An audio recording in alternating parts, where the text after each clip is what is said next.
Hello, नमस्कार. कसे आहात तुम्ही सर्व? मस्त आहात ना? मस्तच राहा. सर्वांना सर्वप्रथम श्री स्वामी समर्थ. मी मितेश तुम्हा सर्वांचं स्वागत करतो माझ्या आणखीन एका नवीन व्हिडिओमध्ये. तर अगदी नेहमीप्रमाणे तुमच्यापर्यंत खूप छान असा मस्त आजचा व्हिडिओ घेऊन आलोय. तर आजच्या व्हिडिओचा टॉपिक तुम्हाला थंबनेलवरून तर नक्कीच समजला असेल. तर आजच्या सकाळची सुरुवात तर माझी अशी सुंदर मस्त झाडांना पाणी देण्यापासून झाली होती. ती म्हणजे सर्वप्रथम तर जे काही माझे हे मनी प्लांट्स आहेत ना, आता प्रत्येकाला छान असं मस्त पाणी द्यायचं. म्हणजे काय काय आता थंडीचे दिवस आहेत ना, तर थंडीमध्ये मी प्रॉपर कुंडीमध्ये पाणी म्हणजे जसं आपण ओततो पाणी, तर तसं ओतत नाही. मी फक्त पाणी असं स्प्रे करतो सध्या आणि एक दिवस आड करून म्हणजे एकदा पाणी टाकलं तर दुसऱ्या दिवशी नाही टाकत, मग त्याच्या तिसऱ्या दिवशी मग मी पाणी टाकतो. अशा प्रकारे एक दिवस आड करून मग मी पाणी झाडांना देत असतो. आणि कारण मनी प्लांट्स कसे असतात मग त्यांची माती अशी कोरडी राहायला पाहिजे, जास्त पण ओलसर नव्हे. तर मग म्हणून मी काय करतो, दररोज तर पाण्याचा अशा प्रकारे स्प्रे करतोच, पण एक दिवस आड करून त्यांना पाणी घालतो. म्हणजे माती पण ओलसर नीटनेटकी राहील, जास्त पण ओली होणार नाही आणि सुकी-सुकीसारखी राहील. तर पूर्ण झाडांना असं मस्त पाणी द्यायचं. तुमच्याकडे कुठलीही झाडं असतील त्यांना अशा प्रकारे तुम्ही करा. फक्त फुल झाडांना वगैरे जरा पाणी लागतं दररोजचं. पण तुम्ही तुमच्या झाडांच्या अकॉर्डिंग बघा. पण मनी प्लांट्स बघा किती छान मस्त ग्रो झालेत आणि खूप सुंदर ग्रो झालेले आहेत आणि मी अजून मनी प्लांट्स लवकरच घेऊन येणार आहे. कारण अजून माझी ही जी गॅलरी आहे ना, ती मला अशी मस्त हिरवीगार अशी मस्त करायची आहे आणि खालती आपली सदाफुलीची झाडं तर आहेतच. त्यांना मी कटिंग नेहमी करत असतो. त्यांना जास्त वाढू दिलं ना, तर ते पूर्ण ग्रिलभर पसरतील आणि मग नंतर मग ते त्यांना सांभाळायला मग माझे नाकीनऊ येतील. तर मग म्हणून मी त्यांना जास्त काय असं करत नाही. नेहमी त्यांची वेळच्या वेळी कटिंग किंवा बाकीच्या सर्व गोष्टी नेहमीच करत असतो. त्याच्यानंतर आज रेसिपी प्रॉपर डिटेली शेअर नाही करत आहे. पण इतकी चविष्ट झाली होती ना, म्हणून मी ती तुम्हाला दाखवतोय. तर आज मी बनवले होते ते म्हणजे मिश्र डाळीचे अप्पे. हो, मी मिश्र डाळीचे अप्पे बनवले होते. अगदी इंटरेस्टिंग अशी मस्त रेसिपी आहे. प्रॉपर अशी मी तुमच्यापर्यंत पोहोचवण्याचा प्रयत्न करणार होतो, पण मी म्हटलं कशी होईल, काय होईल?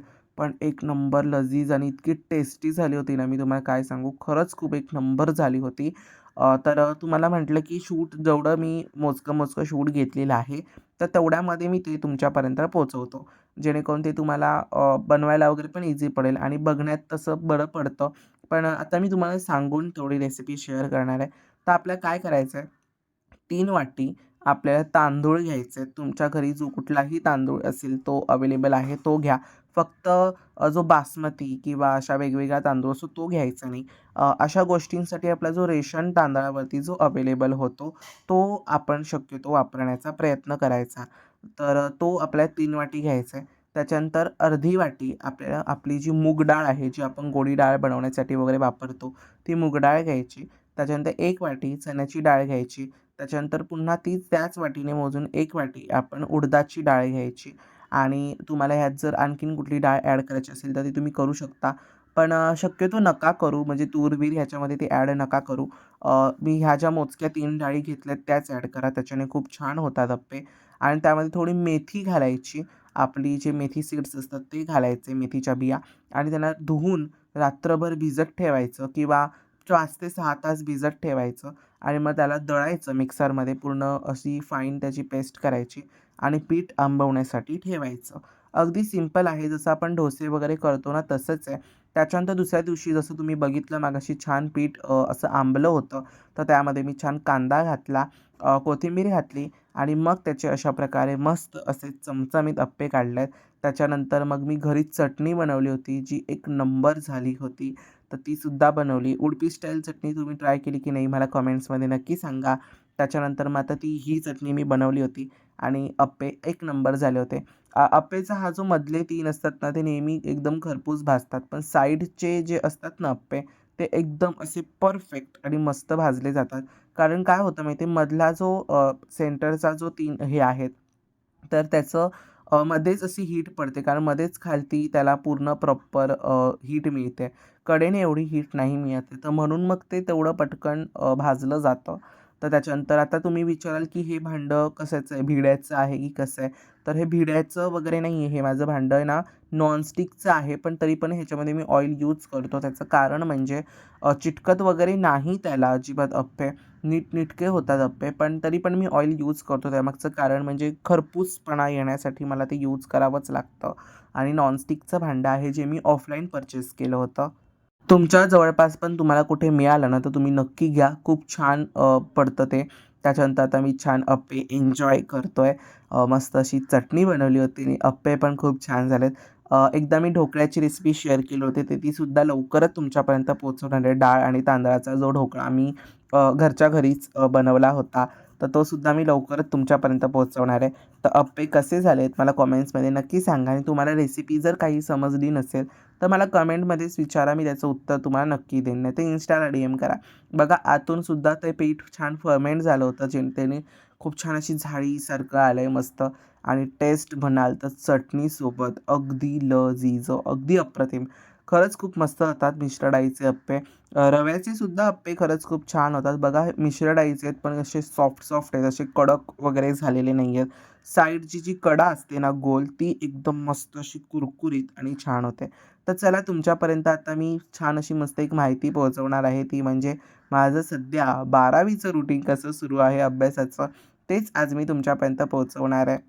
खरं तर ना 12वी परीक्षा म्हटलं की सगळ्यात आधी माझ्या डोक्यात अभ्यासाचाच विचार यायचा की किती भीती असायची. 12वी आहे, 10वी आपण अशीच करून पूर्ण झाली आपली. पण आता 12वी म्हटलं तर खरं सांगायचं गेलं तर सुरुवातीला मी खरंच खूप गोंधळलो होतो. कुठून सुरुवात करायची, कोणता विषय घ्यायचा, हेच मला खरं तर समजत नव्हतं. पण नंतर मी ठरवलं की सगळं परफेक्ट करायचं, प्रयत्न करायचा. जमेल तसं करायचं आणि शांततेने करायचं, शांत मनाने करायचं. म्हणजे तो अभ्यास आणखीन चांगल्या प्रकारे होईल. आणि सगळ्यात महत्त्वाचं तर मी माझा अभ्यास जास्त लांब-लांब तास मला ठेवायचा नव्हता. अगदी छोटे-छोटे सेशन्स मला अटेंड करायचे होते माझे स्वतःचे स्वतः. साधारण 30 ते 40 मिनिटं एक विषयाचा अभ्यास केला. त्याच्यानंतर 10-15 मिनिटाचा मग मी मध्ये ब्रेक घेतला. त्यामुळे काय होतंय माहिती आहे का, की अजिबात असा कंटाळा येत नाहीये आणि लक्ष कुठे दुसरीकडे विचलितसुद्धा होत नाहीये. काही-काही लोकं तासंतास कंटिन्युअसली अभ्यास करतात. मग त्यांचं लक्ष दुसरीकडे जातं आणि मग जो केलेला अभ्यास असतो तो लक्षात राहत नाही. रोज सगळे विषय हाताळणं शक्य होत नाही. पण किमान 2 विषय नीट वर लक्ष देऊन मी करतो. आज जे वाचलं ते आजच थोडं रिवाईज करायचं असा प्रयत्न पण माझा सुरू असतो. म्हणजे आज वाचलं तर ते संध्याकाळी मग रिवाईज करायचं. मग ते लक्षात राहून जातं. आणि त्यातूनच कसं असतं, माझा अभ्यास फक्त पुस्तकापुरती मर्यादित नाही आहे. एखादा टॉपिक मला समजला, तर मी तो परत वाचतो किंवा त्यामधून रिलेटेड असे YouTubeवरती बरेच व्हिडिओज अवेलेबल असतात, तर ते बघतो. तर कधी स्वतःच्या शब्दातच लिहून काढतो. लिहून अभ्यास केल्यावरती लक्षात राहतो सगळ्यात महत्त्वाचं तर. हे मला अनुभवातून समजलं. अवघड वाटणारे जे टॉपिक्स आहेत, ते वेगळ्या वहीत लिहितो. जेणेकरून वेळ मिळेल तेव्हा ते मला पुन्हा-पुन्हा बघता येतात आणि ते वाचतासुद्धा येतात आणि जे सिंपल टॉपिक्स आहेत आता ते मी एका वहीमध्ये लिहितो. जेणेकरून ऐन वेळेला म्हणजे कधी मला कठीण काही वाचायचं असेल तर ते मला शोधत बसावं लागणार नाही. त्याच्यानंतर पेपर जवळ आले की मग आता तसे पेपर माझे जवळच आलेत की सरावाला लागतो म्हणजे पटापटा रिवाइजर करतो. मागील वर्षाच्या काही प्रश्नपत्रिका असतील तर त्या सोडवतो. वेळ बघून लिहिण्याचा प्रयत्न करतो. त्यानुसार किंवा त्यामुळे काय होणार आहे माहिती आहे का, पेपरमध्ये घाई होणार नाही आहे मेन टाईमाला. प्रयत्न पेपरनंतर मी स्वतःच माझं स्वतःचं ॲनालाइज करतो. कुठे चुका झाल्यात, कुठे वेळ जास्त लागला हे समजतं आणि पुढच्या वेळेस तेच जे चुकलं आहे त्याच्यात सुधारणा मला करायला वेळ मिळतो. त्याच्यानंतर मग अभ्यासासोबत मी माझ्या मनाचीही काळजी घेतो. सतत अभ्यास केल्याने डोकं खूप थकतं म्हणून थोडा आराम, थोडंसं काहीतरी वेगळं म्हणजे कधीतरी टीव्ही बघणं किंवा थोडाफार मोबाईल बघणं, संगीत ऐकणं, गाणी ऐकणं किंवा थोडंसं चालणं-फिरणं आवर्जून करतो. म्हणजे एकदम स्ट्रेस असा येत नाही शरीरावरती. जास्त असा स्ट्रेस घेतला ना, की डोकंसुद्धा थकतं, आपलं शरीरसुद्धा थकतं. कारण मन शांत असेल तरच अभ्यास नीट होणार आहे, नाहीतर होणार नाही मी स्वतःला श्री स्वामी समर्थ, की जसं की आता तुम्ही बघितलं तुमच्या सर्वांपर्यंत खूप छान आणि मस्त अशी माहिती शेअर केलेली आहे. सध्या माझं 12वीचं स्टडी रुटीन कसं चालू आहे आणि बऱ्याच अशा गोष्टी त्या मी आज तुमच्यापर्यंत पोहोचवल्या आणि खूप दिवसापासून अशा सुद्धा कमेंट्स येतात, "दादा व्हिडिओ येत नाही, व्हिडिओ येत नाही." त्यामागे खूप सारी अशी कारणं आहेत म्हणून व्हिडिओज येत नाहीयेत. पण आता लवकरच आपले छान असे मस्त व्हिडिओ येणार आहेत. आणि आत्ताच्या व्हिडिओमध्ये मी तुमच्या सर्वांसोबत आणखीन एक गोष्ट शेअर करणार आहे. ते म्हणजे आता लवकरच आपल्या देवघरामध्ये कोणतं तरी एक नवीन काहीतरी स्थापन होणार आहे. आणि ते काय आहे आणि ते काय स्थापन होणार आहे ते मी तुम्हाला दाखवतो. आणि इतकं सुंदर आहे ते, जे मला बघता क्षणी आवडलं होतं आणि मी तेव्हाच ते बुक करून ठेवलं होतं. आणि ते खूप भारी आहे आणि लवकरच आपल्या देवघरात ते विराजमान होणार आहे. तर ते काय आहे, तर ते तुम्हाला मी आताच दाखवू की नंतर दाखवू? ओके, चला आताच दाखवून टाकतो. कारण जर तुम्हाला कोणाला नंतर मी माहिती सांगितल्यानंतर जर तुम्हाला ती गोष्ट स्थापन करायची असेल, तर ते तुम्हाला बरं पडेल. तर माझ्या देवघरामध्ये मी आता स्थापन करणार आहे ते म्हणजे हे त्रिशूळ. बरोबर आहे, ओळखलं तुम्ही. त्रिशूळ आहे हे. आता तुम्हाला असं दिसेल. ओके, हे त्रिशूळ आता मी लवकरच माझ्या देवघरामध्ये स्थापन करणार आहे. कारण आता 15 तारखेला म्हणजे 15 फेब्रुवारीला 15 फेबला आपली महाशिवरात्र आहे. पहिला विचार केला होता की कुठला हा जो सोमवार येतो ना, त्या सोमवारीच मी स्थापना करेन. पण नंतर माझ्या आणखीन डोक्यात विचार आला की सोमवारी करण्यापेक्षा एवढा पवित्र आणि मोठा दिवस महाशिवरात्रीचा आपल्याला मिळतोय, तर त्याच दिवशी आपण स्थापना करूया. तर महादेवाची जेव्हा मी पूजा मांडेन ना, तर ह्याची सुद्धा मी स्थापना करणार आहे.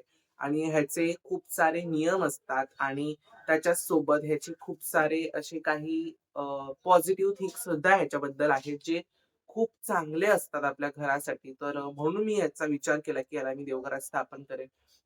म्हणजे आता माझ्या देवघरामध्ये एवढे देव आहेत, एवढ्या सर्व गोष्टी, की आम्ही गोष्टी कशा मॅनेज करतो वगैरे. तर त्याच्यावरती सुद्धा एक मी व्हिडिओ नक्की तुमच्यापर्यंत पोहोचवणार आहे. पण आता तुम्ही बोलाल, "नवनवीन तू काही ना काहीतरी गोष्टी देवघरामध्ये स्थापन करत असतो." मी नेहमी असा प्रयत्न करतो, की नाही, आता मी काहीच देवघरामध्ये ठेवणार नाही. खूप झालं आता, बरेच देव आहेत, बऱ्याच सर्व यंत्र-बिंत्र सगळं झालंय. पण जेव्हा काही असं नवीन मला भेटतं किंवा जसं की आता हे त्रिशूळ मला मिळालं, तसं काय नवीन भेटतं, मग माझ्या डोक्यात त्याच्यावरती मी थोडे रिसर्च करतो, त्याच्यावरती थोडासा अभ्यास करतो, गुरुजींना इथे-तिथे सगळीकडे विचारतो. आणि जर त्याचे फायदे देण्यासारखे किंवा चांगल्या थिंक असं किंवा पॉझिटिव्हिटी निर्माण करण्यासारखे जर त्याच्यामध्ये काही अंश असतील, तरच ते मग मी माझ्या देवघरामध्ये स्थापन करतो. आणि आता देवपूजा वगैरे माझी संपूर्ण झालेली आहे. पण कसं दिसतंय तुम्हाला हे मला नक्की सांगा. बघा, पूर्ण अखंड त्रिशूळ आहे. खालून पण अशा प्रकारे भरीव आहे आणि पूर्ण अखंड आहे त्रिशूळ आणि जड सुद्धा आहे. असं नाही की हेवी नाहीये. जड सुद्धा आहे. प्लस डमरू सुद्धा त्याला अटॅच पितळाचाच दिलेला आहे. डमरू सुद्धा पितळाचाच अटॅच दिलाय आणि ह्याचे टोक एवढे शस्त्रधारेसारखे नाहीयेत आणि घरात ठेवतो ना, ते सगळ्यात महत्वाचं. तुम्ही नेहमी लक्षात घ्या, जे आपण घरामध्ये ठेवतो त्रिशूळ, तर त्या त्रिशूळाला नेहमी कधीही असं कर्कट्ट असं टोक नसावं. खास करून मध्यभागचं बघा, माझ्या ह्या त्रिशूळाचा मध्यभाग जो आहे ना, तो एकदम असा कर्कट्ट हे नाहीये, असं टोक नाहीये. तसं नसावं आपल्या घरामध्ये. घरात ठेवायचं असेल तर त्याचे हे एजेस थोडेसे चिक केलेले पाहिजे. साइडचे 2 पण एकदम असे नाही, पण हे पण एवढे काही प्रॉपर असे लागणारे नाहीयेत. अगदी साधेच आहेत. पण असं चालून जाईल. आणि जर आता ह्याची कॉस्ट तुम्ही जर विचाराल, तर हे पूर्ण मी विचारलं तर हे पंचधातूचं आहे, पितळाचं नाहीये, पंचधातूचं आहे. तर ह्याची कॉस्ट तुम्हाला 200 प्लस किंवा 200 अंडर पडेल. एक्झॅक्टली मला माहिती नाही, पण एक आयडिया म्हणून तुम्हाला मी सांगते. तुमच्या इकडच्या नुसार वगैरे तुम्हाला ते मिळून जाईल. पण आता लवकरच ह्याची आपण स्थापना करणार आहोत महाशिवरात्रीच्या दिवशी आणि त्याचा व्हिडिओ मी तुमच्यापर्यंत लवकरच पोहोचवणार आहे. महाशिवरात्रीची पूजा कशी करायची? आधीचे बरेच व्हिडिओ आहेत आपल्या ह्याच्यावरती, की आधी पूजा पण कशी करायची असते किंवा काय-काय तयारी करायची असते. त्याच्यावरती आपले आधीचे बरेच असे व्हिडिओ अपलोड आहेत. जर तुम्ही बघितले नसतील, तर नक्की जाऊन बघा. लिंक डिस्क्रिप्शनमध्ये मी देईन. आणि लवकरच आता मी खूप एक्सायटेड आहे त्रिशूळाची स्थापना करायला आणि सगळी माहिती ह्याची, म्हणजे ह्याला काय लावायचं, गंध, अष्टक काय करायचं, हळदी-कुंकू लावायचं का, भस्म लावायचं का, काय करायचं, त्याची सर्व माहिती तुम्हाला मी आताचे जे पुढचे व्हिडिओज येतील त्रिशूळावरती, तर त्याच्यावरती देणार आहे. ओके. तर आजचा असा होता आपला आजचा व्हिडिओ. अगदी नेहमीप्रमाणे तुम्हाला सोनारचा व्हिडिओ आवडला असेल, तर व्हिडिओला लाईक करा, शेअर करा, सगळ्यात महत्त्वाचं सबस्क्राईब करा. पुन्हा भेटूयात अशा उद्याच्या एका नवीन व्हिडिओमध्ये. तोपर्यंत सर्वांना बाय आणि सर्वांना श्री स्वामी समर्थ.